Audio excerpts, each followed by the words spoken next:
The construction was supposed to be done on July 8th. We were scheduled to have all our classes over there.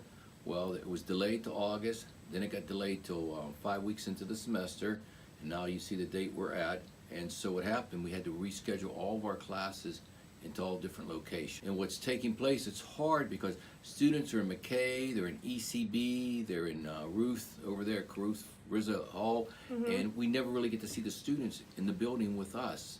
And so they're all over the place, and that's difficult. They're all in one building together with us.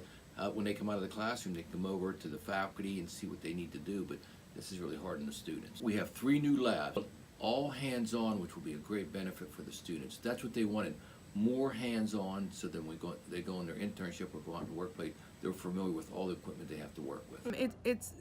In some ways it affects us a lot, in some ways it affects us not at all. I mean, we were able to leave Miller Auditorium and come over here into this temporary space, and for 7 years we've been over here now.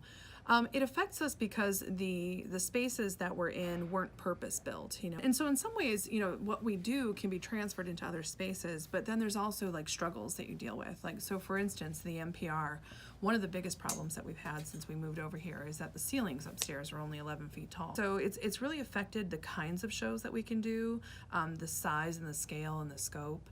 And also, we don't have students who are learning how to use things like a rigging system and a fly system, all that kind of stuff. But the acting part of things you can do anywhere, right? So in some ways it didn't affect us at all, and in some ways it affects us pretty profoundly.